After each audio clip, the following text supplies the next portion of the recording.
Abra sua Bíblia comigo no Evangelho segundo escreveu São João, capítulo 4. Um texto pelo qual sou muito apaixonado. João, capítulo de número 4, versículo de número 13.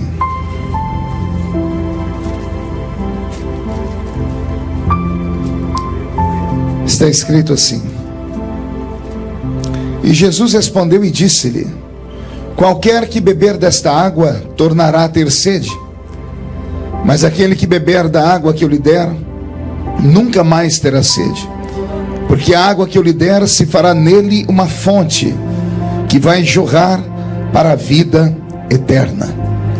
Capítulo 7 do mesmo livro, 2 páginas para frente, versículo de número 38 e 39. João 7, 38 e 39, está escrito assim: Quem crê em mim, como diz a Escritura, rios de água viva correrão do seu interior. E isto ele disse a respeito do Espírito que haviam de receber os que nele crescem, porque o Espírito Santo ainda não fora dado, porque Jesus não havia sido ainda glorificado. Amém, igreja? Feche a Bíblia, coloque no banco, na cadeira, pegue na mão da pessoa mais perfumada do seu lado. Ainda dá tempo. E vamos orar. Pai, nós te exaltamos, nós te glorificamos. Te exaltamos porque o Senhor é grande, porque o seu poder é imenso, porque este será o ano das coisas inaudíveis, porque esse será um ano de surpresas sobre a nossa vida. Se me falha a memória, Senhor, é o primeiro culto do ano aqui na nossa igreja, um culto onde os seus filhos deixaram seus afazeres e vieram para o santuário te honrar, te exaltar pela saúde, pela paz, pela família e pela prospecção de dias melhores que virão sobre esta terra. E coube a mim ser o mensageiro desta noite, então eu lhe peço misericórdia, lhe peço inspiração e lhe peço que o Senhor cerque este santuário com a sua presença, e que num raio de 5 quilômetros onde houver um demônio alojado, que esses demônios recuem, porque se não recuarem, serão queimados pelo poder da sua glória que será derramada nesse lugar. Que os seus filhos que vieram tristes comecem a saltar de alegria, porque esta noite marcará para sempre a nossa história na sua presença. Antes que eu comece a pregar, Senhor, eu lhe faço 2 pedidos. O primeiro é que os anjos desçam entre nós, desçam trazendo brasas de fogo entre nós, comecem a esparramar estas brasas entre nós, e onde houver um crente cheio do Espírito Santo, incendeie a alma dele nesta noite. E o segundo pedido, ó Deus, é que esta palavra alcance pessoas de perto e pessoas que estão longe, e que o seu nome seja glorificado para sempre. E toda a igreja diz, os que podem tomem o seu assento aplaudindo a Jesus, porque Ele é bom, porque Ele é maravilhoso. Ficou muito alto o som aqui no altar, Zazá. Se você tira só um pouquinho de agudo, eu vou te dar um beijo depois. Ainda mais que ontem eu descobri que você é irmão da esposa do pastor Júnior, da pastora Isabelle. Eu não sabia disso. Ainda bem que eu não falei mal dele na mesa, né? Deus abençoe vocês. Pois bem, o Evangelho segundo escreveu São João, no capítulo 4 e no capítulo 7, contam histórias paralelas, histórias de encontros.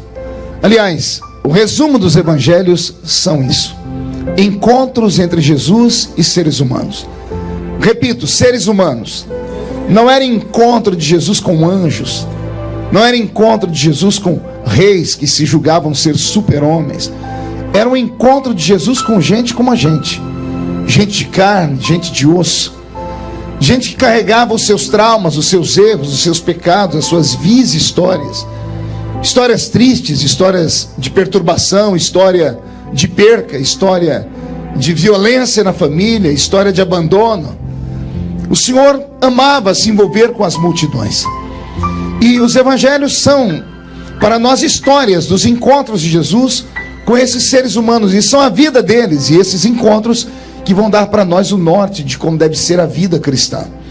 No capítulo 4, eu tenho um encontro de Jesus com uma mulher que a Bíblia nos nega o seu nome. Ela chama de mulher samaritana. Eu sempre gosto de enfeitar um pouco a história, né, para ajudar a audiência a compreender o que eu estou pregando. Eu queria que você voltasse comigo no tempo agora, uns 2000 anos atrás só. Encontrasse no meio de uma terra poeirenta, naquela Palestina antiga, o mestre de Nazaré, usando a sua estola sacerdotal branca, sendo amparado por um séquito de 12 intrépidos seres humanos, a quem ele escolheu para serem a sua escola apostólica. Eles com certeza vinham um passo à frente, o mestre vinha atrás, em contemplação, em meditação. E eu queria imaginar o que os 12 conversavam, pastor Júnior. Eu imagino Pedro, Tiago e João, um alfinetando o outro, acotovelando o outro, e dizendo: o culto ontem foi lindo, né? Você viu aquele cego que enxergou? E o outro dizendo: cego eu não vi não, porque de onde eu estava só deu para ver o paralítico andar. E o outro: e eu não vi nem cego nem paralítico, eu vi foi aquele mudo que saiu gritando: hosanas, hosanas, hosanas. Era mais ou menos assim que eu imagino que era a vida deles, o cotidiano deles. Eles dormiam ao lado do Senhor, acordavam ao lado do Senhor, tomavam café da manhã com Ele, almoçavam com Ele, jantavam com Ele, oravam com Ele. Então eles estavam acostumados, o Senhor acordar após o café da manhã, eles saírem para o endereço que Ele dava, e sempre para o encontro com uma grande multidão. Depois do milagre que Jesus fez nas bodas de Caná da Galileia, o ministério dele se tornou público, então a privacidade dele quase inexistia. Acredito piamente que no capítulo 4 de João aqui, Jesus saiu de madrugada. Estava indo para um outro lugar junto com seus discípulos, bem de manhãzinha, para que as pessoas que estavam dormindo pelas ruas, esperando ele sair, não vissem. Ele queria naquele dia dar um ensinamento, não a grandes multidões, mas aos seus filhos que caminhavam com ele. Estão eles caminhando, e para infortúnio do coração dos 12, mas para uma alegria imensa no coração de Cristo, eles estão vindo por uma terra poeirenta, e de repente a terra bifurca. A terra abre em 2 caminhos. A vicinal se divide. À esquerda tem uma placa indicando Samaria, terra de Sicar. À direita, a rodovia continuava, daria uma volta imensa ao redor da cidade de Sicar, e 1h30 depois, se continuassem por esse caminho, chegariam lá na outra vicinal que levariam eles para um outro caminho. O destino de Jesus não era Samaria naquele dia, não era a terra de Sicar. Ali era só um lugar de passagem. Como os 12 discípulos estão à frente, quando eles olham a placa indicando à esquerda Sicar, Samaria, eles não pensam 2 vezes, nem entram para aquele lugar, resolvem dar uma volta por fora. Por quê? Porque a terra de Samaria era para eles uma terra maldita, era uma terra de gente pecadora. Centenas de anos antes desse episódio, judeus e samaritanos estavam adorando a Deus, não sei em qual das festas, se do tabernáculo, se da Pessaque, da Páscoa. Eu sei que enquanto estavam adorando, um estava salmodiando, e enquanto um salmodiava, os outros confirmavam, diziam amém, ou bendito seja o nome do Senhor, coisas desse tipo. Até que alguém resolveu dizer assim: Deus será adorado no alto da montanha. E ao invés de ouvir um amém, ouviu alguém dizer assim: não, está errado, Deus tem que ser adorado em Jerusalém. Começou a briga. Esse que disse que Deus tinha que ser adorado lá no alto da montanha refuta e diz: não, Deus tem que ser adorado no alto da montanha, porque foi lá que ele falou com Moisés, seu servo. E o outro que defendeu Jerusalém disse: não, Deus tem que ser adorado em Jerusalém, porque Jerusalém é a cidade de Davi. E o outro refutou dizendo: não, é no alto da montanha que Deus tem que ser adorado, porque foi lá que Deus revelou os 10 mandamentos. E o outro: não, Deus tem que ser adorado em Jerusalém, porque ela é cercada por 7 montanhas, e o 7 é o número da perfeição. E por causa dessa briga, dessa discussão, romperam com a comunhão. Judeus e samaritanos, irmãos de sangue, perderam a comunhão, a amizade. Chegaram a criar doutrinas, mãezinha. Criaram doutrinas para separar, só para que judeus não conversassem com samaritanos. Colocaram roupas diferentes nas mulheres. As mulheres samaritanas usavam um cinto diferente das mulheres judias, exatamente para que quando andassem pelas ruas, porque eram muito parecidas na face, ao olharem a roupa, alguém dizia: não, só tem cara de judeu, mas é samaritano, e vice-versa. E por isso romperam com a comunhão, romperam com a amizade. Eu tenho dito isso há alguns anos. Que pena que as pessoas ainda se espelham na placa da igreja para manter comunhão com uma pessoa ou com outra. Lá na minha cidadezinha, em Orlândia, um dia lá na Vila Tatu aconteceu um episódio que eu nunca vou esquecer. Tinha um ponto de ônibus e duas irmãs se encontraram, pastor Val. Duas irmãs sentaram uma do lado da outra, cidade pequena, mas bairros distantes, elas não se conheciam. Só que as duas eram crentes, e crente tem um negócio com ele que qualquer outro que é crente descobre que ele é crente, né? É como se fosse um dispositivo. Acho que é aquilo que Paulo disse, né? O espírito que está em um testifica com o espírito que está em outro, que ambos são filhos de Deus. Sentaram as duas no banco, não se cumprimentaram, mas de repente eu acho que uma soltou uma linguagem, um evangeliquez, né? Evangélico tem suas palavrinhas de honra. De vez em quando ele solta misericórdia, um sangue de Jesus tem poder, e ele acaba se entregando. São coisas nossas. Numa dessas, um olhou para ela e disse assim: vejo que tu és crente. E ela: graças a Deus, como você sabe que eu sou crente? Seu jeito de falar. E olha, eu tenho até o dom de revelação, sei até de que igreja a senhora é. Como você sabe de que igreja eu sou? Pelo tamanho da sua saia. Pela sua saia curta e esse brinco na orelha, não tenho dúvida. A senhora é daquela igreja ali, não é? A outra fechou a cara e disse: eu acho que eu também estou com o dom de revelação. Porque eu também sei de que igreja é a sua. Sabe como? Pelo tamanho da sua saia, pelo tamanho do seu cabelo e pelo tamanho da sua língua. A senhora só pode ser daquela outra igreja ali em cima. Na hora de cumprimentar, uma disse: a paz do Senhor, e a outra disse: paz de Deus. Acabou a comunhão. Uma ficou para cá e a outra para lá. Precisava de tudo isso. Ah, se eu pudesse voltar naquele tempo, lá no dia da briga dos judeus dos samaritanos, eu interromperia aquela briga, pegaria na mão dos dois e diria assim para eles: não importa se você adora a Deus lá em cima ou se você adora a Deus aqui embaixo, o que importa é que ambos adoramos o Senhor, e que todos o adorem em espírito e em verdade. Necessário é que ele seja adorado. Mas por causa dessa ruptura teológica, os 12 discípulos que estão com Jesus indo à frente, quando vem a placa à esquerda Samaria, ignoram e passam direto. Eles vão dar uma volta de 1h30 para encontrar a vicinal lá do outro lado. Em contrapartida, se entrassem na cidade de Sicar, cortariam pelo meio, encontrariam um atalho, chegariam em 1 hora, economizariam em mais de 1 hora o caminho e chegariam no mesmo lugar. Se fosse nós brasileiros, a gente ignoraria tudo e entraria pelo meio do caminho, né? Mas judeu é judeu. Eles estão dando a volta por trás. Se dessem só a volta por trás, tudo bem, mas eu imagino eles começando a murmurar, e um dizendo para o outro: aí a esquerda é a terra dos malditos, ó. E o outro dizendo: aí mora só pecador. Já viu a roupa das mulheres que moram aí? Já viu os homens que moram aí? Adoradores de montanha. E dando gargalhada. Até que eles estão conversando muito bem. Eu imagino quando eles resolvem perguntar a opinião de Jesus. O que o senhor acha, Jesus? Quando olha para trás, cadê Jesus? Perderam Jesus de vista. Jesus ainda não tinha falado do arrebatamento, eles tinham achado que ele tinha ido embora. Eles olharam para trás e falaram: não pode ser. E eles: não, só tem que ser, não tem outro caminho. Será que ele entrou lá naquele caminho? Tiveram que correr para ver. E quando chegaram na bifurcação, está Jesus entrando dentro da terra maldita. Está Jesus entrando dentro da terra de Samaria. E eles têm que resolver rápido. Tem duas opções: ou eles saem correndo aqui e dão a volta, e 1h30 depois chegam lá na frente e esperam Jesus, ou correm o risco de perder Jesus no meio do caminho, ou eles vão ter que engolir o orgulho deles, ou eles vão ter que deixar de lado alguns dogmas, vão ter que quebrar alguns protocolos para seguir Jesus. Porque andar com Jesus implica nisso. Implica em você deixar de ser comum, implica em você deixar de ser normal, implica em você entrar por situações que pessoas normais não gostariam de entrar. Mas seguir Jesus é uma grande aventura. Tem alguém seguindo Jesus hoje aqui? Então vem comigo, entra comigo em Samaria. Eu imagino as cenas: 12 homens andando, botando o pé na terra maldita e parando, um encostando no ombro do outro e batendo a mão no pé para tirar a poeira. Jesus havia ensinado isso: em terra maldita, tira a poeira do pé.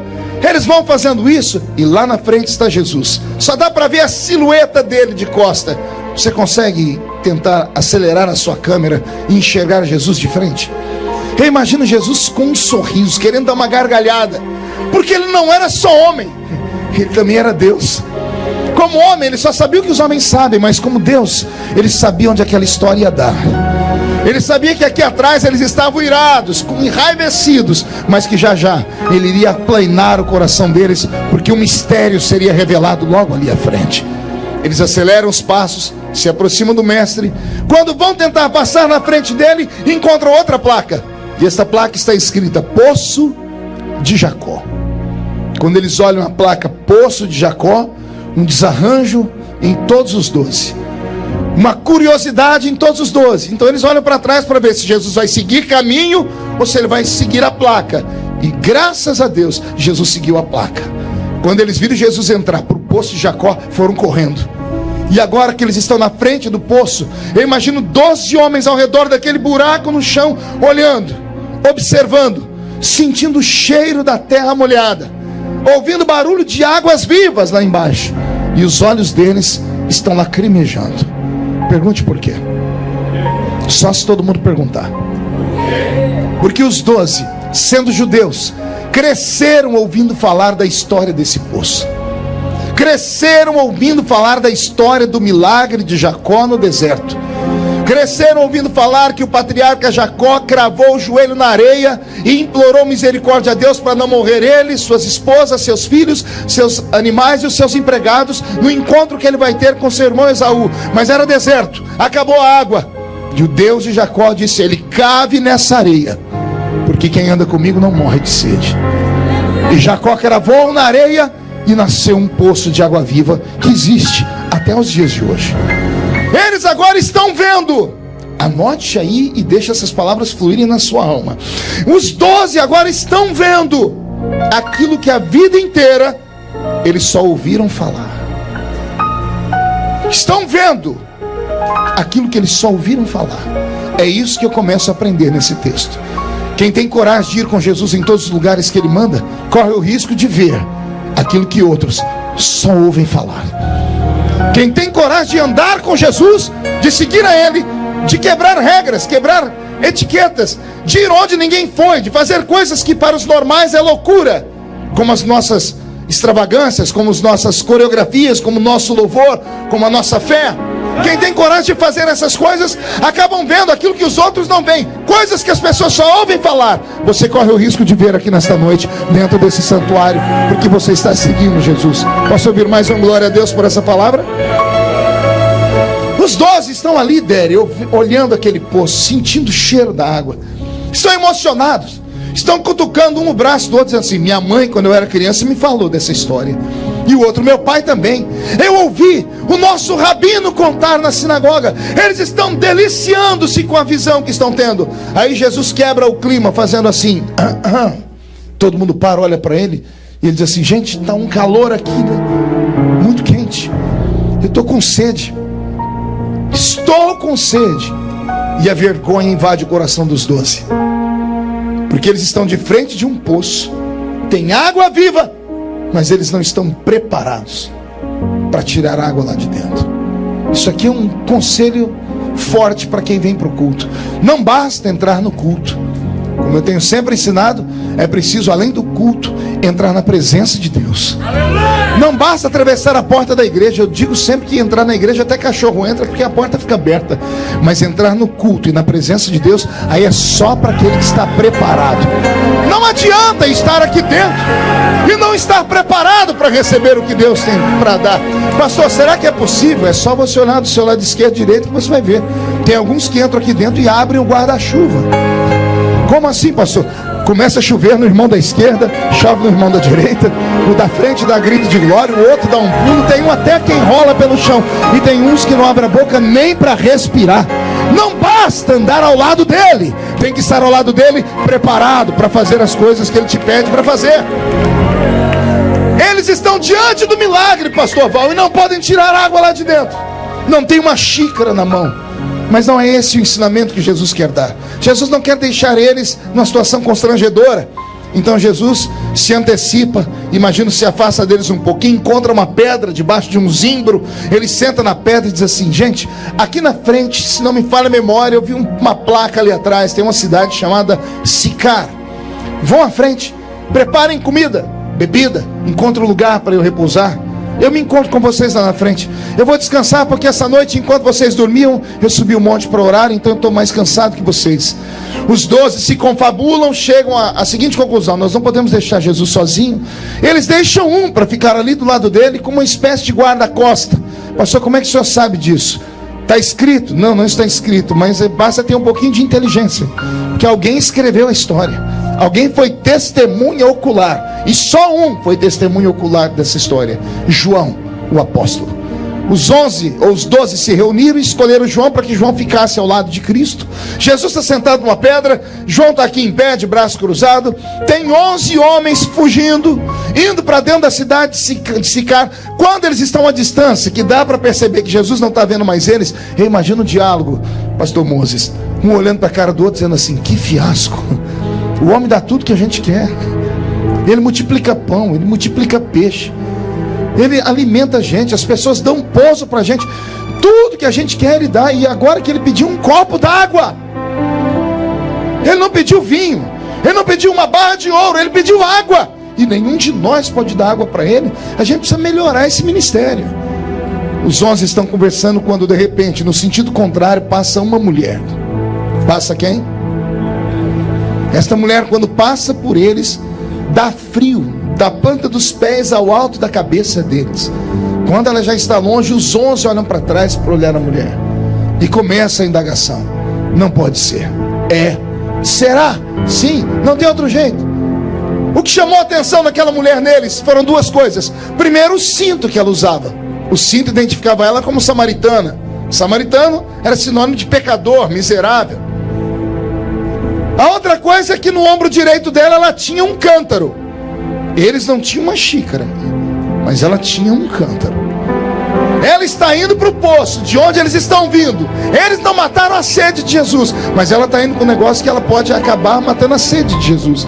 Mas os 11 estão se confabulando, dizendo assim: mas Jesus é judeu, ele não vai pedir água para ela, porque ela é samaritana. Será? Os 11 querem correr para ver a história, mas não podem. Jesus deu ordem de ir para a cidade. Eles vão ver a história mais tarde. E a história que eles ouvem mais tarde vai mexer com a alma e com o coração deles. Interessante que aqui eu queria parar por um momento, só para fazer uma pequena meditação. Indo para cá, saindo de perto de Jesus, tem 11 discípulos. 11 o quê? 11 apóstolos. 11 o quê? 11 santos, sim ou não? 11 pilares da igreja, sim ou não? 11 homens de respeito, sim ou não? E vindo de lá para perto de Jesus, está vindo uma samaritana, uma pecadora. A sorte dela é que eles não tinham o dom que Jesus tinha. Se eles enxergassem nela o que Jesus enxergou, ela não chegava no poço. Ela teria sido apedrejada até a morte, porque ela não era uma mulher comum. Era uma mulher que já tinha tido 5 homens, e o que ela tem agora não é dela. Calma aí, se o homem que ela tem agora não é dela, ela está em adultério. E adultério, quer seja em Israel, quer seja em Samaria, era punido à base de apedrejamento e pauladas. A sorte dessa mulher é que os discípulos não sabem quem ela era, mas eu sei, e você também sabe. Então por isso eu falo: estão indo 11 santos, e está vindo uma adúltera.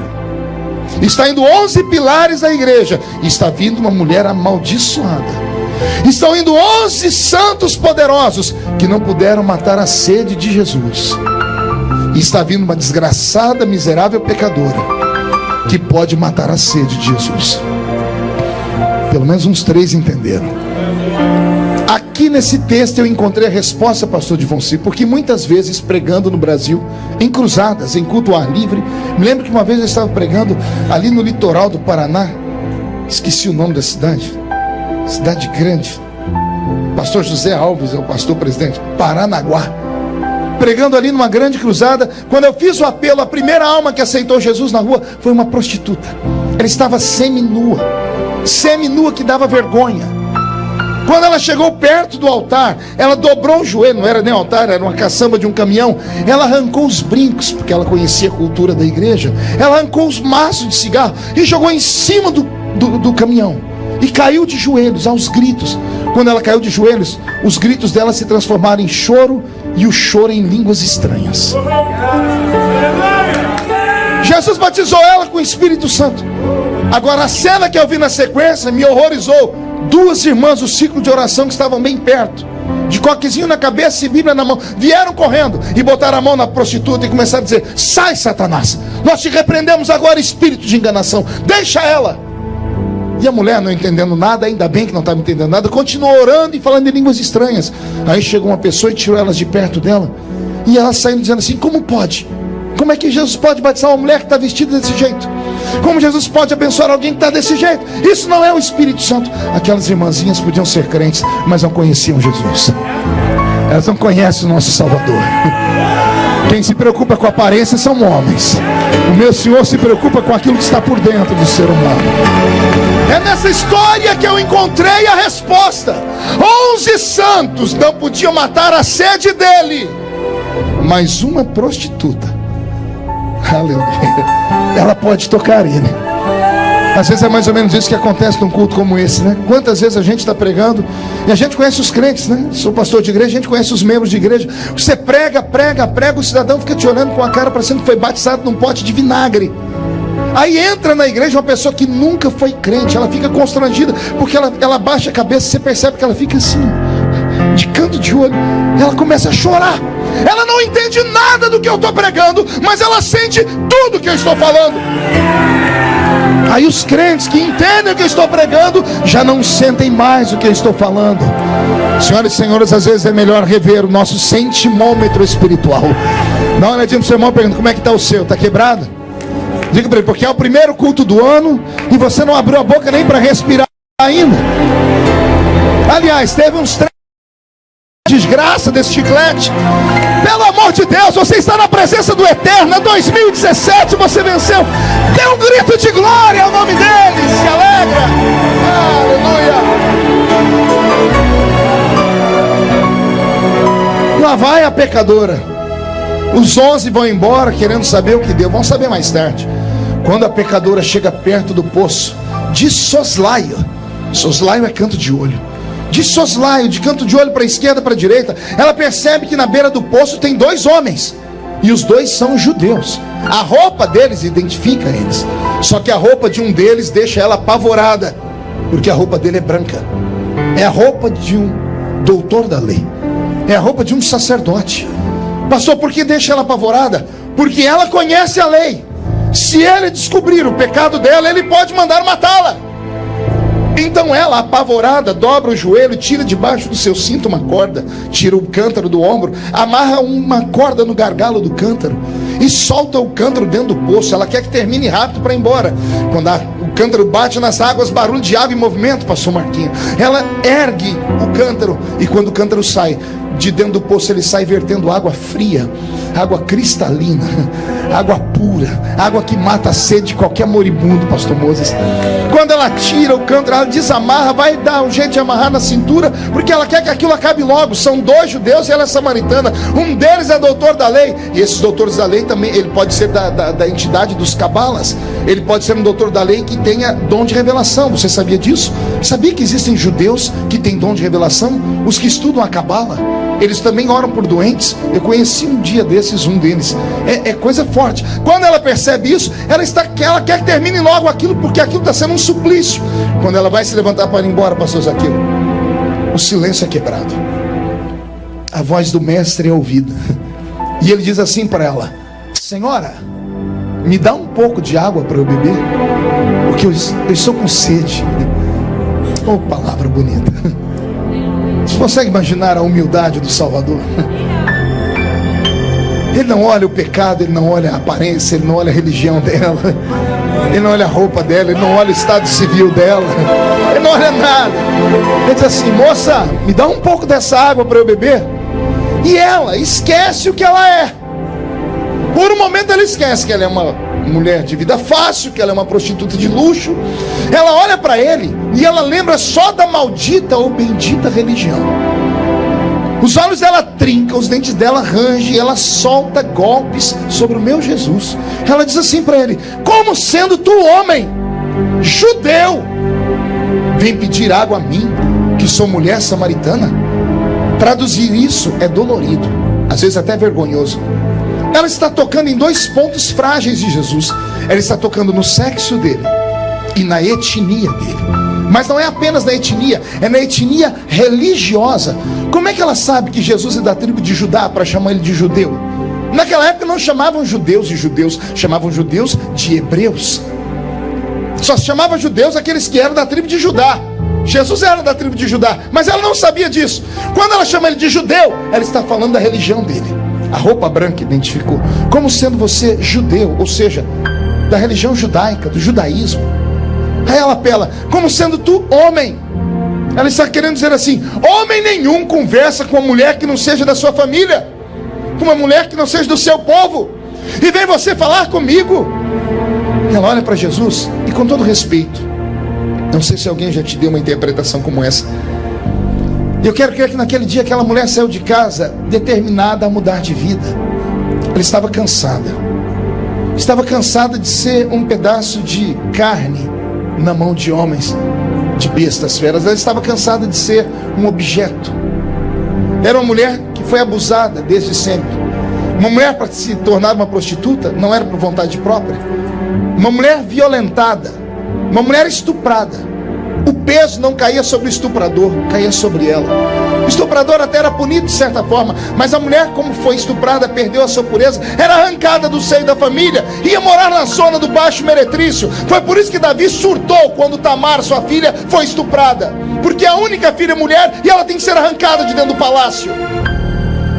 Essa mulher não era prostituta porque queria, e o que ela tem agora mexe comigo, porque calma aí, ela é mulher, ela tem um homem que não é dela, ela está vivendo uma vida amaziada.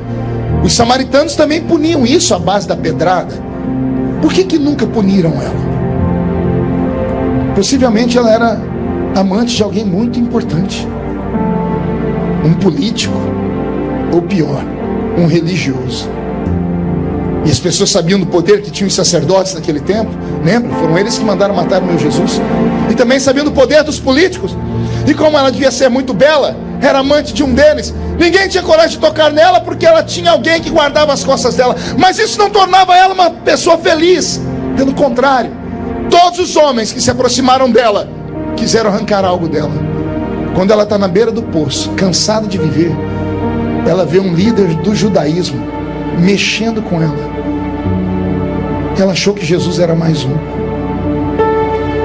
Quando Jesus puxou conversa com ela olhou para ele e disse assim: é mais um que me quer, é mais um homem que quer o meu corpo, é mais alguém que quer me deflorar, que quer me humilhar. Essa mulher, a atitude dela é fantástica, é uma atitude de coragem, é uma atitude de quem cansou daquela vida, porque ela reage. A reação dela pode provocar a morte, porque Jesus não está sozinho, ele tem um outro ali. Ele é o doutor da lei. Se ele faz um sinal assim para João, João pega pedra e paus e mata ela. Ele é o líder da religião. E João chegaria em Israel e seria aplaudido ao contar essa história: matei uma samaritana que tentou falar mal do mestre. Seria aplaudido. Essa mulher parece que ela diz assim: eu morro, mas ninguém nunca mais toque em mim. Parece que é a decisão dela: eu prefiro morrer do que continuar levando a vida podre e porca como é que eu levo. Por isso ela encarou Jesus como sendo tu um macho, um religioso fraco. Vem pedir água a mim, que sou mulher samaritana. Ela deve ter fechado o olho e esperado um grito de Jesus ou pedras e paus. João está olhando para o chão, está tremendo. Ele quer pegar pedras e paus e esperar o mestre mandar matá-la. Mas ela não escuta gritos. Aleluia. Ela também não escuta pedras e paus. Ela escuta a voz dele mais mansa do que eles. E ele diz assim para ela: ah, mulher, se tu soubesses quem sou eu.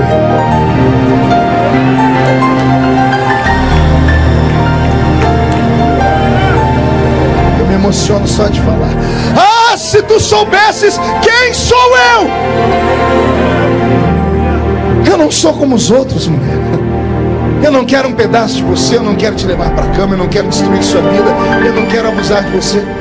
Ah, se tu soubesses quem sou eu te daria uma água, porque você me pediria ela. E a água que eu te dou só se bebe uma vez, porque ela mata a sede para sempre.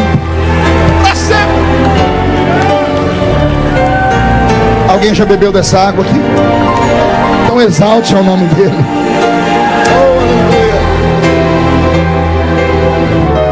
João está sem ação, deve estar chutando pedra para cá, pedaço de pau para lá.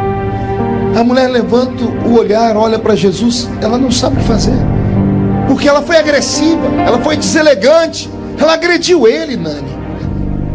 E ele, ao invés de agredi-la, Liberou uma palavra de amor dele. Liberou uma palavra de paixão. Olha como muda o tratamento. A maneira como você trata alguém é a maneira como a pessoa vai te tratar. Antes, ela olhou para Jesus e chamou ele do quê?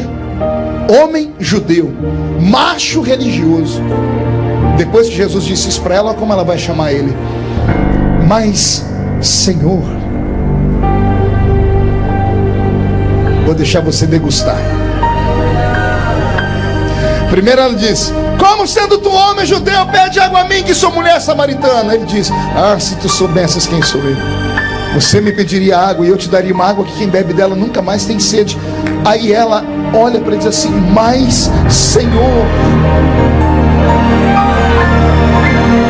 só trata alguém como Senhor quem reconhece que é menor do que ele. Ela se julgava melhor do que ele, porque ele, para ela, era só mais um desses que aproveitam da vida das pessoas. Mas quando ele se revelou, ela se inclinou e disse: mas Senhor, o poço é fundo e tu não tens como tirar a água daqui. Era tudo que Jesus queria ouvir. Uma oportunidade de diálogo. Jesus levanta daquela pedra dele e vai lá perto do poço. A mulher está agachada ainda. João está olhando para ver o que vai dar. E Jesus está olhando para o poço, dizendo: é verdade, o poço é fundo e eu não tenho como te dar água daí. Meus discípulos não têm, foram todos embora. E esse que está aqui não tem também. Mas a água que eu vou te dar não está aqui. A água que eu quero te dar não está aqui. E a mente dela viaja ao redor daquele poço. Num raio de 10 quilômetros não tem água, não tem rio, não tem córrego, não tem lagoa, não tem nada. Quem já foi lá, eu já estive lá, no que é a reminiscência da terra de Sicar. Não tem nada ao redor daquele lugar. Aí a mente da mulher viaja e diz: se a água que o Senhor vai me dar não está aqui, onde está a água? Aí Jesus se revela. Ele abre os braços e diz: eu sou a fonte da água da vida. Eu sou a fonte da água da vida. Quem bebe desta água nunca mais tem sede. Linda história, não é? Pois bem, vamos tirar aqui alguns ensinamentos dessa história. O primeiro ensinamento que eu aprendo dessa história tem a ver com igreja, tem a ver com culto. Pergunte por quê. Ah, se a gente soubesse o que significa essa horinha aqui na presença de Deus. Se os crentes soubessem o que acontece quando eles saem de casa, no meio da neve ou do calor, sobem essa escadaria e entram e sentam aqui nesses bancos. Às vezes não é preciso fazer mais nada, basta sentar nesses bancos. O catolicismo romano, que se distanciou de Deus há muito tempo, tem mais conhecimento disso do que nós. Você entra nas igrejas católicas, durante o dia as pessoas estão lá sentadas, quietinhas, em silêncio, em contemplação. Primeira vez que eu fui na ilha de Martha's Vineyard, eu fui lá no tabernáculo de Wesley. Eu pedi para os irmãos: me deixa eu sentar aqui só um pouquinho. Eu sentei ali, estava um frio danado, que é o ar livre, né? Sentei e fiquei uns 5 minutinhos orando. Eu não queria que mais acabasse, porque eu fiquei imaginando o que era aquele lugar. Eu imaginei um homem de 1,5 metro de altura, que fez a rainha da Inglaterra se curvar, pregando naquele ambiente, um ambiente sagrado. Ah, se nós soubéssemos o que é esse lugar. Esse lugar não é mais Everett. Era Everett antes do culto começar. O culto começou, nós saímos da terra, entramos nas regiões celestiais. É por isso que o louvor nos arrepia, a música nos toca. É por isso que você está enxugando as lágrimas. Não é a minha voz, não é porque eu conto história bonitinha, não é nada disso. É porque Ele está aqui.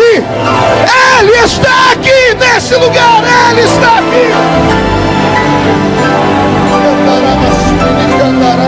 E qualquer encontro com Ele pode mudar a vida de qualquer pessoa para sempre. O dia que eu fui lá no Poço de Jacó, eu corri até onde é as ruínas de Sicar. Deu 25 minutos a pé. Aí eu fiz o caminho inverso, 25 minutos a pé também. Então, olha o que 1 hora na presença de Deus pode fazer na sua vida. Aquela mulher saiu de casa de manhãzinha, andando pelas ruas, todo mundo dizia Shalom, Shalom. Quando ela virava as costas, todo mundo dizia: lá vai a Kenga, lá vai a destruidora de lá vai a... Já enterrou 5 e está com aí, agora está acabando com outro casamento, que é assim que o povo é. Na cara não fala, mas passou, o povo murmura. Todo mundo fala: lá vai ela. e ela sai daqui. Quando ela chega no poço, são 25 minutos a pé. Eu calculei o tempo de pegar água, o pastor Divon Ciri, e a conversa dela com Jesus. Não cheguei a mais do que 15 minutos, porque ela estava apavorada para ir embora. 25 com 15 dá 40. Jesus conversa com ela. Ela não voltou para a cidade com um cântaro. Ela largou aquele cântaro e saiu correndo. Ela gastou menos tempo para chegar. Ela chegou na cidade uns 20 minutos. Ela entrou na cidade aos berros.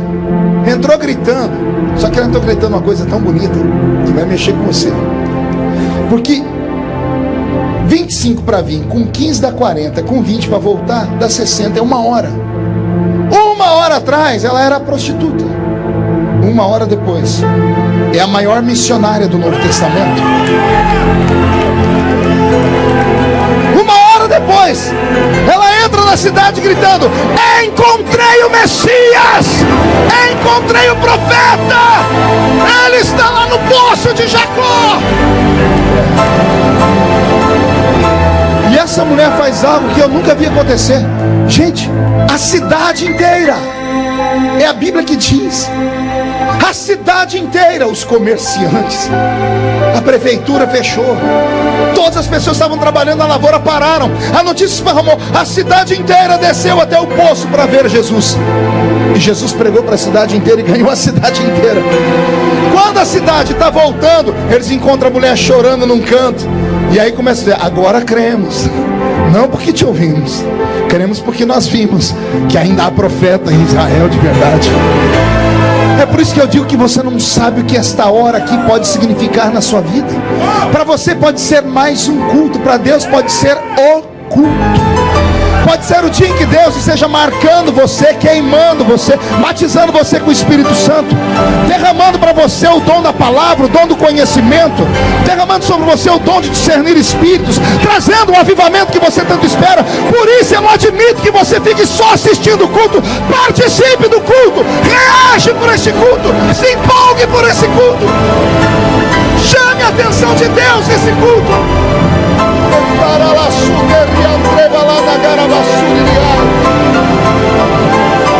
Oh, aleluia. Há um Deus do céu te olhando nessa noite.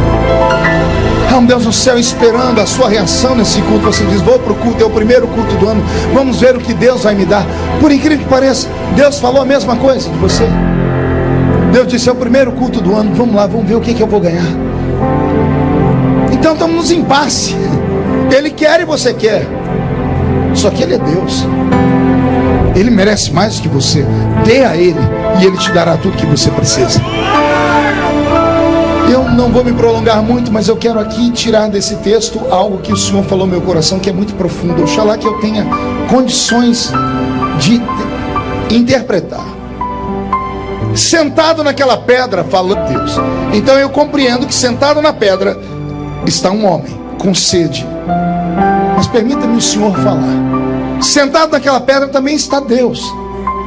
E Deus também está com sede. Talvez seja uma forçação da interpretação do texto, uma hermenêutica que beira a linha da quase heresia, mas não é. Porque Deus é um ser que não tem necessidade de nada. Mas no meu pensamento, sentado naquela pedra, eu tenho uma linguagem, uma figura de linguagem eterna. Eu tenho Deus olhando para a sua criatura dizendo: só você pode matar a minha sede. Me dá água para beber. Sede do quê, pastor? Sede de ser adorado como Deus. Deus tem todo o poder.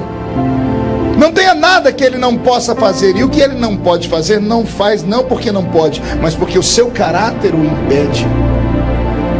Deus tem tudo e um pouco mais. Mas vem cá, que graça tem você comprar um terno novo e sair andando com ele para a igreja com a etiqueta pendurada, só para todo mundo falar: terno novo, hein? Oh, esqueci a etiqueta. Não, desculpa.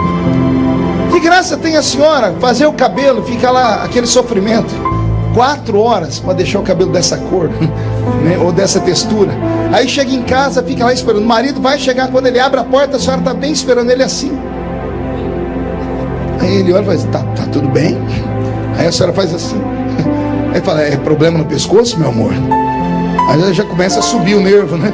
Ela diz, você não está notando nada diferente? Ele fala, o brinco. Eu falo, não, é o cabelo, eu mexi no cabelo. Que graça tem você fazer uma coisa e ter que ficar falando. Imagina, você emagreceu e ter que falar, vocês viram a dieta que eu fiz? O legal é quando alguém chega e fala, nossa, você emagreceu, você está diferente. Ser Deus é assim também. Que graça tem ser Deus, ele ir para frente do espelho e falar, eu me amo, eu me adoro. Não, para isso ele fez cada um de nós.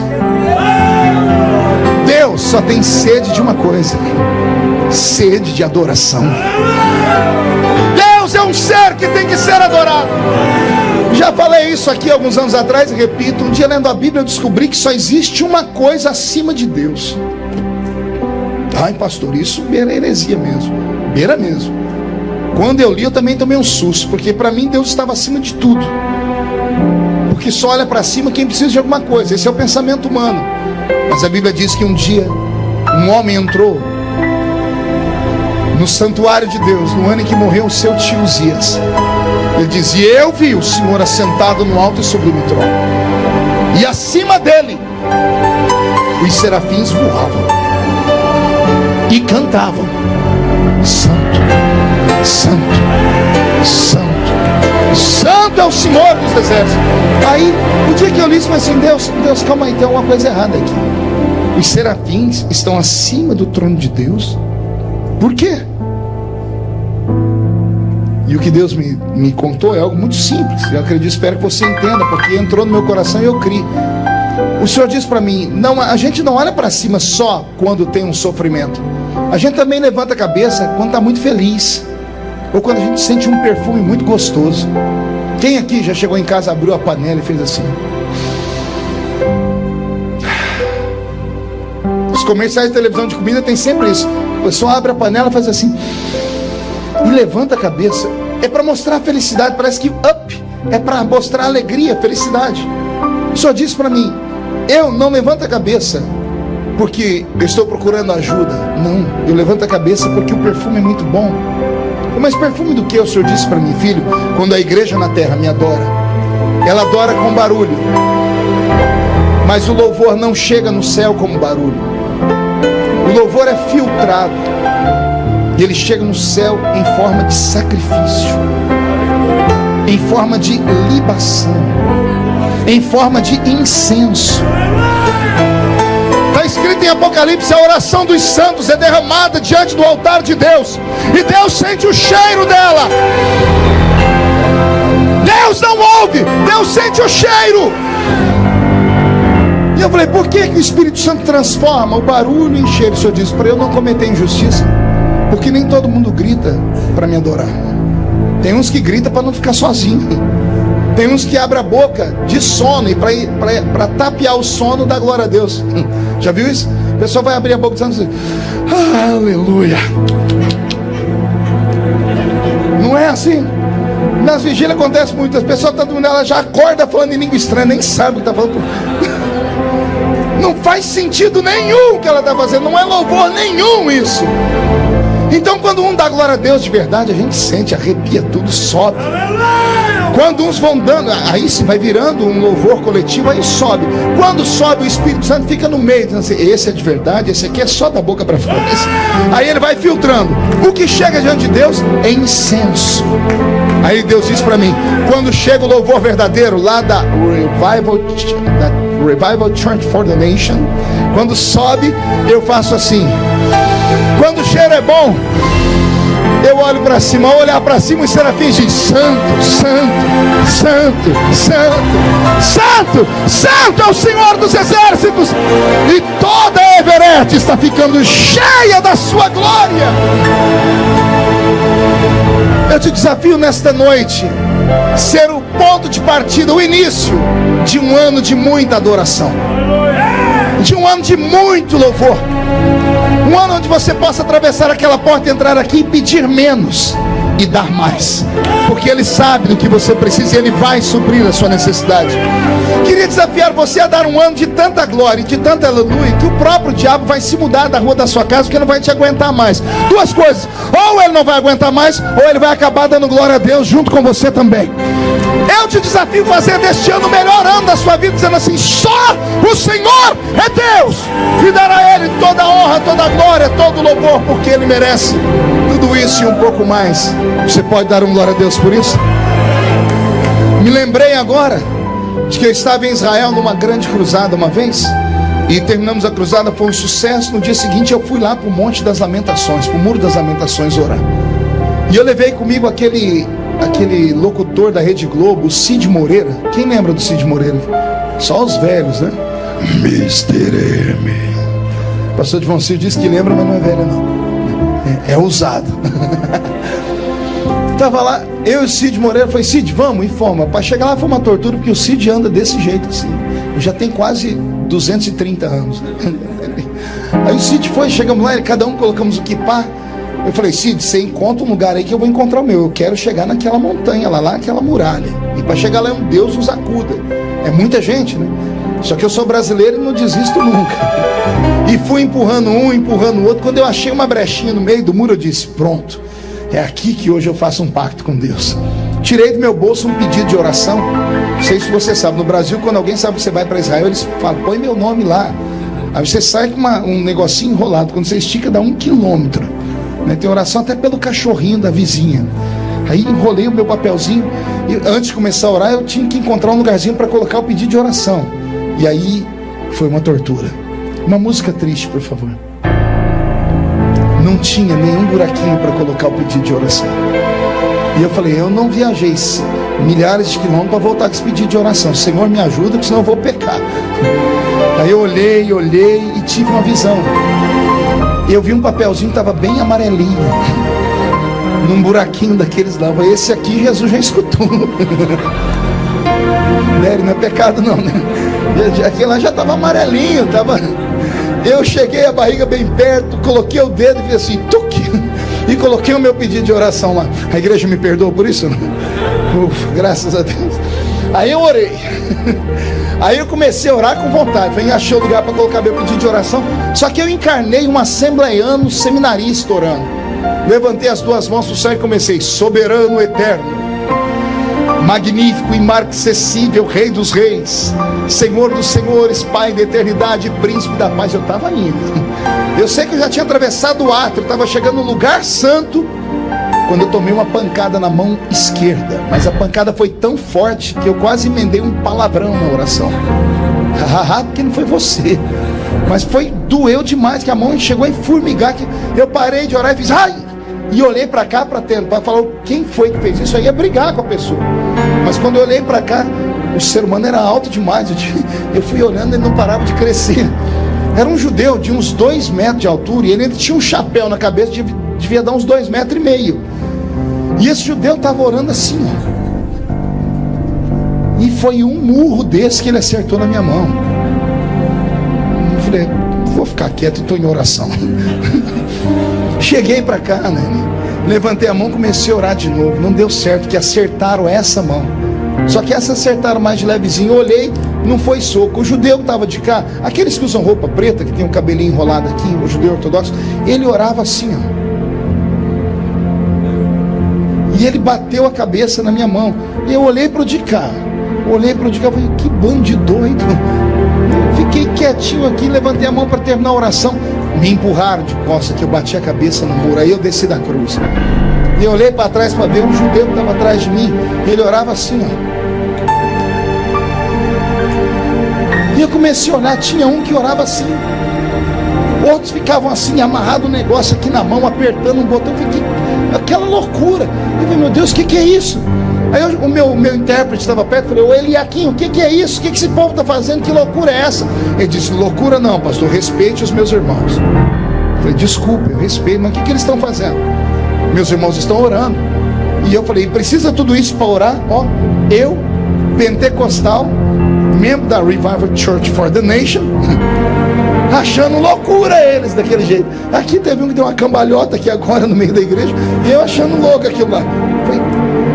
Ele olhou para mim e falou assim: pastor, eu não posso falar porque o senhor está pagando a minha diária. Eu disse: não, eu faço questão, se é um ensinamento eu quero aprender. O pastor, graças a Deus, pela primeira vez vou poder ensinar de verdade para um crente ou um cristão que é orar. Ele falou para mim: até quando vocês crentes e cristãos vão achar que sabem orar, pastor? Eu falei: eu não sei orar não, né? Ele disse: pastor, vocês estão gatinhando na oração. Pastor, quando vocês começaram a orar 2.000 anos atrás, já fazia 4.000 que a gente orava. Aprenda a orar com a gente. E eu disse: a gente está errando no que? Ele falou assim: vocês não leram os profetas? Os profetas ensinam que Deus não recebe palavras vãs, repetições vãs de palavras comuns. Pastor, oração não é monólogo não. Não é só um que fala. Oração é diálogo. São dois falando. É o Senhor falando com o Pai e o Pai falando com o Senhor. Oração é diálogo. E tem mais, pastor. O senhor está vendo aquele meu irmão ali orando assim? Eu disse: estou. Sabe o que ele está fazendo? Eu disse: o quê? Ele está orando e está falando: eu oro, mas o meu braço também está orando. Aquele outro: eu oro, mas o meu quadril também está orando. As minhas pernas estão orando. O meu corpo todo ora. Ele está dizendo: cada célula do seu corpo tem que orar. Aquele que fez os céus e a terra. Eu nunca tinha ouvido nada parecido com isso, pastor Júnior. Nunca nada.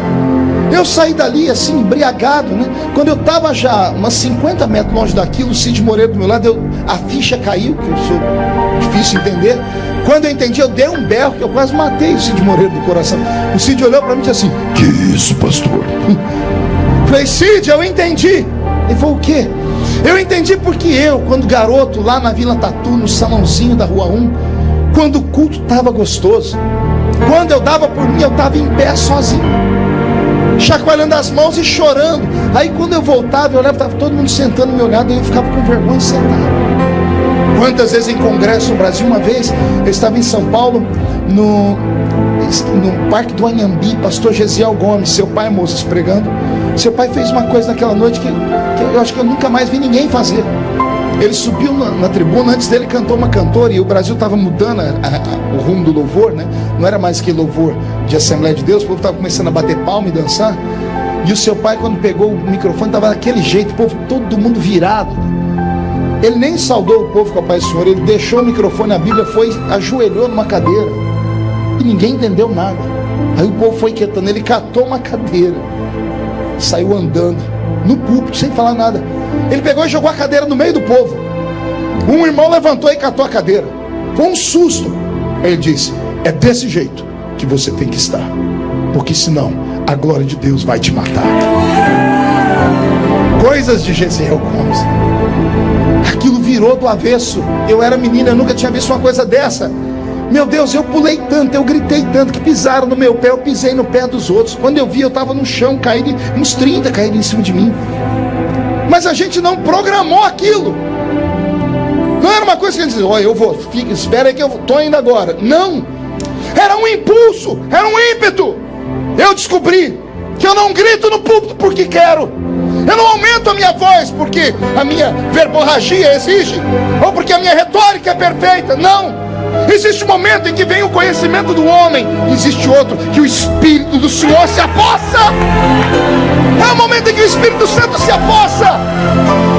Quando eu vejo crentes reagirem como você reagiu agora, erguer a mão, dar um pulo para cima, dar um grito, é o momento em que eu estou falando. É o momento em que a glória de Deus toma conta do seu corpo.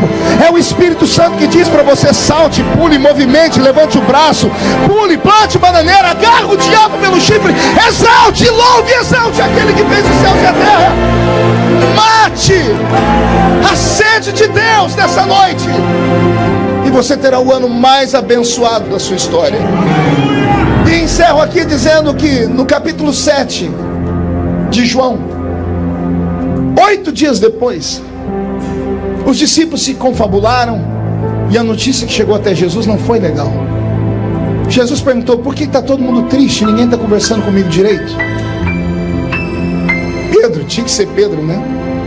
Deve ter falado: Senhor, está todo mundo triste com o Senhor. Mas triste comigo por quê, Pedro? Ué, porque semana passada o senhor encontrou aquela zinha lá. Que zinha, Pedro? Aquela samaritanazinha lá. E o que tem? E João falou para nós que o senhor deu um presente para ela, uma tal de fonte que jorra para a vida eterna. E daí? E daí que para nós que estamos com o senhor há 3 anos, o senhor nunca deu nenhuma gota dessa água. Para ela, o senhor deu uma fonte. E para nós, o senhor não deu nada. Eu imagino Jesus olhando para ele, dizendo: você acha que eu sou injusto, Pedro? Chama todo mundo lá. Aí reúne os 12 aqui. Todo mundo olhando para baixo, chutando pedra. Uns olhando para Pedro e falando assim: ó, cagueta. E Jesus dizendo assim para ele: vocês estão tristes porque eu dei para aquela mulher uma fonte? Vocês acham que eu não dei nada para vocês? Como é que os demônios respeitam vocês? Como é que vocês colocam as mãos e as enfermidades vão embora? Pedro, como é que você saltou no meio das águas e não teve medo de morrer? João, Tiago, como é que vocês mandaram a sua mãe vir falar para mim que quando eu entrar no meu reino é para colocar uma à minha esquerda e outra à minha direita? Que ousadia é essa? Só cura enfermos, só expulsa demônios, só anda em cima das águas, só não tem medo da morte, só é ousado quem já bebeu da água da vida. E eu imagino eles olhando assim: Senhor, então quer dizer que nós temos a fonte? E Jesus diz: não, vocês tinham. Como assim? A fonte é só o início. Eu dei a fonte para vocês há 3 anos atrás, quando vocês começaram a andar comigo. Não lembro que eu disse para a mulher? João não disse? Eu disse para ela: se as minhas palavras permanecerem na senhora, essa fonte vai jorrar para a vida eterna. Para vocês a palavra é outra. Se as minhas palavras permanecerem em vós, a fonte, que já virou um rio, porque ela jorrou tanto e tanto e tanto, vai fazer fluir um rio de água viva, que por onde passar, tudo que está morto vai viver. Eu encerro trazendo uma resposta. Você que aceitou Jesus aqui em Boston, ou que veio para cá com alguns irmãos, sempre se pergunta: por que aquele irmão que veio comigo hoje é pastor, é ministro de louvor, já é missionário, e eu ainda estou aqui dando trabalho?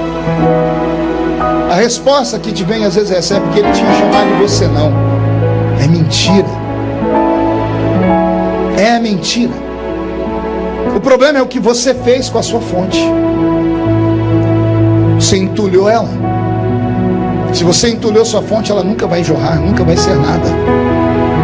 Se você deixar palavras negativas, pessoas que te perseguem, o problema que você trouxe do país, ou uma queda que você teve, ou uma desavença, ou a destruição do seu lar, ou as tragédias que acometem o ser humano, se você deixar que essas tragédias tapem a sua história, você pode colocar um ponto final nela, porque você nunca vai passar disso aí.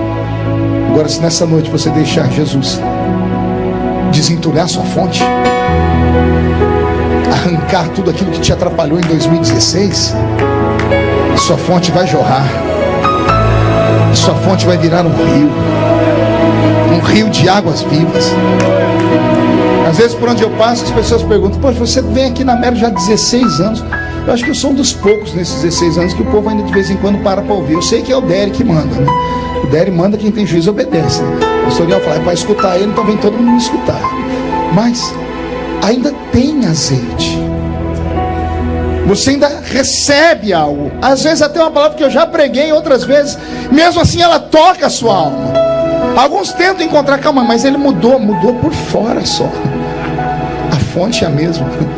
O rio continua fluindo. O seu rio tem que fluir, irmão. Pastor, tem mensagens que você nunca pregou, estão prontas para você.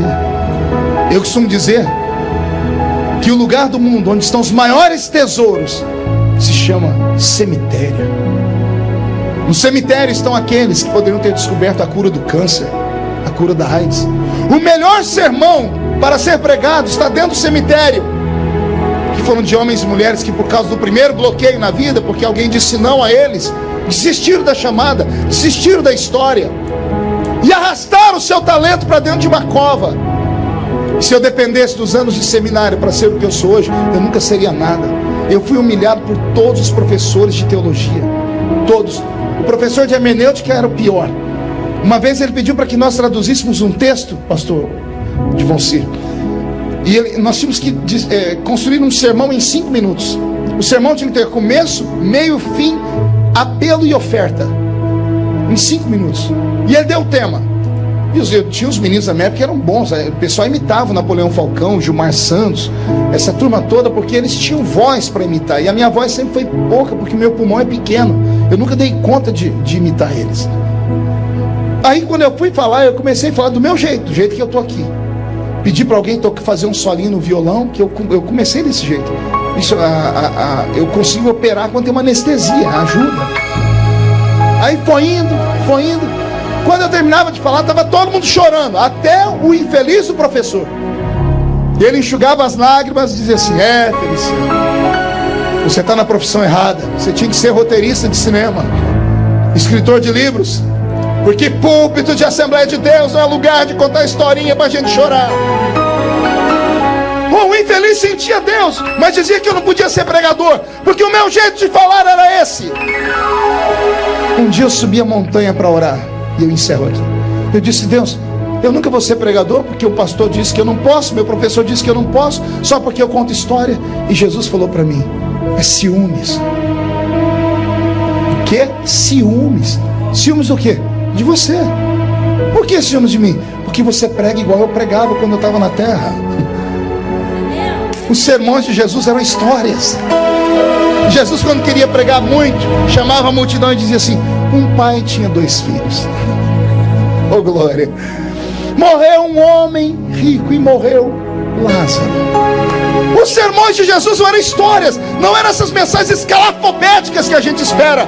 A unção não está na entonação da voz do pregador, muito menos no seu conhecimento. A unção está na sua intimidade, no louvor a Deus e na atribuição que Ele dá ao Senhor. O Senhor te trouxe nesta noite para te dizer isso: vou te usar do seu jeito, só que adore o meu nome, glorifique o meu nome, salta da terra, grita, planta bananeira, fala em língua estranha, deixe falar o que quiserem falar de você. Agora, quando tiverem pregar, quando tiverem orar e cantar, aí sim vão ter que dizer: Deus está na vida dele. Todos que creem nesta palavra, fiquem de pé, por gentileza. Como hoje é o culto de ensino da igreja, eu vou pedir autorização ao nosso pastor para fazer um convite. É um convite diferente. Feche os olhos. Eu queria convidar nessa noite homens e mulheres, meninos e meninas, que sonham em ser usados por Deus, que querem ser pregadores, pastores, cantores, levitas, missionários, mas que encontram dificuldade na mente, dificuldade na língua, vergonha ao falar, timidez diante das pessoas. Se você crê que a unção de Deus ela é repartida, que ela é transferível, eu te desafio a vir aqui perto de mim. Quero orar por você. Quero orar para que o Senhor Deus dê um upgrade na sua vida. Isso. Mas eu já vou te dizendo: vem matando a sede de Deus. Vem matando a sede de Deus. O Zazá está aí? O Zazá, aquele louvor que você cantou: teu é o poder, tu é a glória, tu é a majestade, o reino. Esse louvor abre o céu. E eu vou fazer um pedido: ninguém saia antes da bênção apostólica, que há um segredo nessa noite aqui ainda. Isso. Pegue na mão de quem está do seu lado. Olhe para mim. Conselhos. Nem sempre a minha botija foi cheia. Eu sempre me inspirei em outros.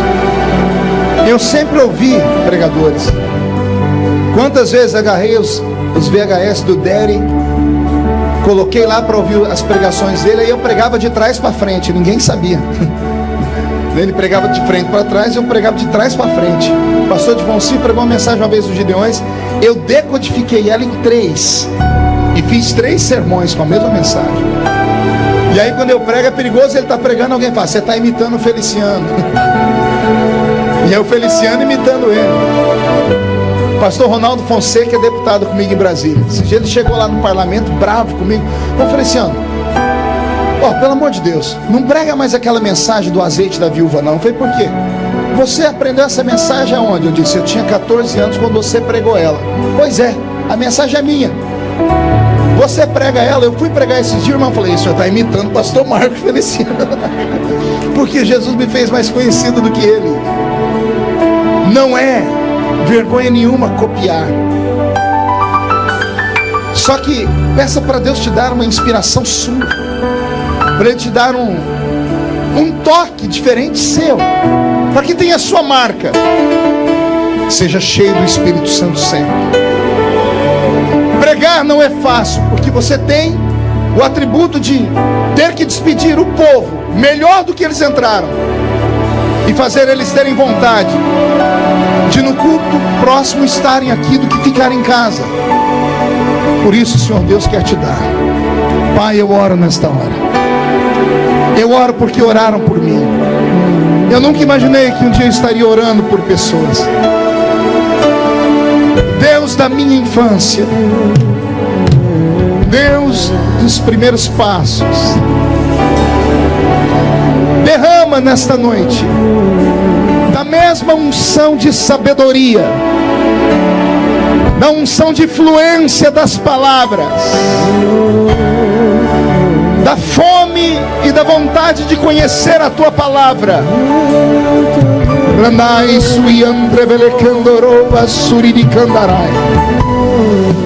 Aquele que está pedindo, Pai, dê. Aquele que está buscando, que encontra. Aquele que está batendo, que a porta se abra. E na medida em que esses homens e mulheres estiverem sendo ungidos com esta unção, que cada um deles possa matar a sua sede nesta noite, Senhor. Que eles possam matar a sua sede nesta noite, Senhor. Recebe o nosso louvor nesta noite, Senhor.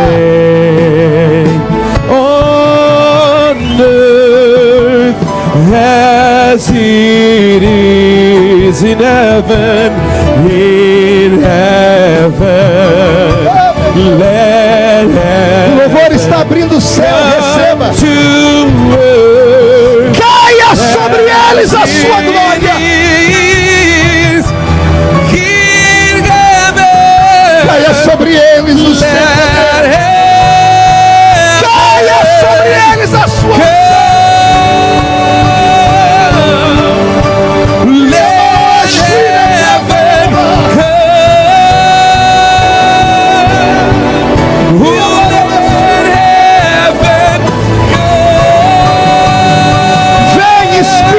Sabedoria, vem Espírito de sabedoria, sopra sobre este lugar, pois teu é o reino e tua é a glória e teu é o poder para sempre, amém. Pois teu é o reino e tua é a glória e teu é o poder para sempre, amém. Pois teu é o reino e tua é a glória e teu é o poder. Desentulhe as fontes, meu Pai. Desentulhe as fontes, arranca o medo, arranca a timidez, arranca, Senhor, a trava nas línguas. Tira o problema com o idioma, quebra o arco, corta a lança e deixa libera. Descer e deixa o céu descer.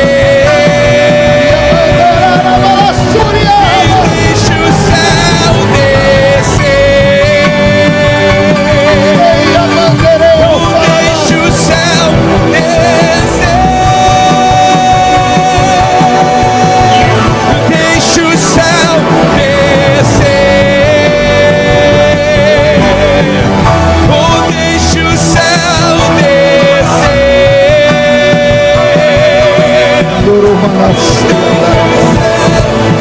Solte a mão do seu irmão, levante a mão ao alto da cabeça, bem alta, e diga comigo em nome de Jesus: todos os demônios que travam a minha língua, que travam a minha mente, que colocam medo em mim, timidez em mim, eu ordeno, venha para a palma da minha mão agora, feche a sua mão com força.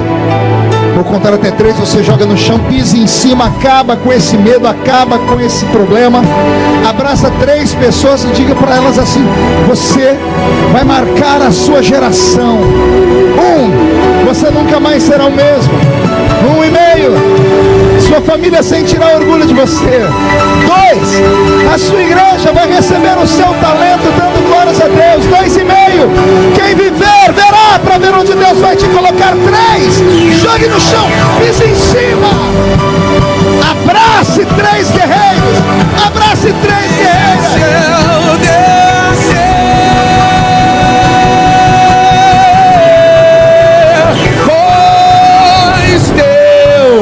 É o reino e tua é a glória e teu é o poder para sempre. Amém. Pois teu é o reino e tua é a glória. Aleluia!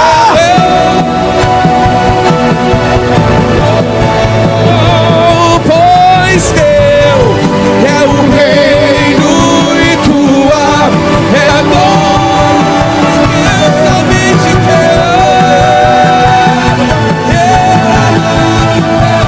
Pois teu e tua.